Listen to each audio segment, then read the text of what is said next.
எல்லா தப்பும் அந்த லாரி மேலதான். அவரு ஒழுங்கா பிரேக் அடிச்சிருந்தா பைக் மேல இடிச்சிருக்காதுல்ல. அவருக்கு ஒழுங்கா லாரியை ஓட்ட தெரியல அப்படின்னு நீங்க சொல்லலாம். ஆனா நார்மல் ரோடு மாதிரி ஹில்ஸ் ரோடு இருக்காது. நார்மல் ரோடுக்கு ஆப்போசிட்டா தான் ஹில்ஸ் ரோடு இருக்கும். ஹில்ஸ் ரோட்ல நம்ம வண்டி ஓட்டும் போது ஆப்போசிட்ல வர வண்டிக்கு இடம் விட்டு தான் போய் ஆகணும். இந்த வீடியோவை நீங்க நல்லா பாத்தீங்கன்னா முன்னாடி போற டியூக் வச்சிருக்கவரு லாரிய பார்த்ததும் வேகமா ஒதுங்கிடுவாரு. ஆனா இவருக்கும் அந்த டைம் கிடைச்சும் ஒதுங்கல. லாரியில வரவரு கரெக்டா தான் வராரு. ஆனா லாரியில வச்சிருக்க அந்த லோடுக்கு பிரேக் கண்டிப்பா நிக்காது. லாரி டிரைவர் அந்த பைக்கை இடிச்சிருமே நிறுத்திருப்பாரு. அதுதான் எல்லா டிரைவர்ஸும் பண்ற மொதல் விஷயம். அவர் எவ்வளவுதான் கண்ட்ரோல் பண்ணி பார்த்தாலும் அது நிக்கல.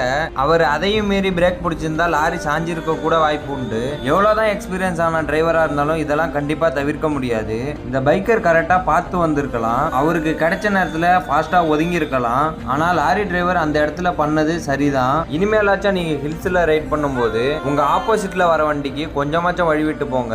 நம்ம வச்சிருக்க பைக்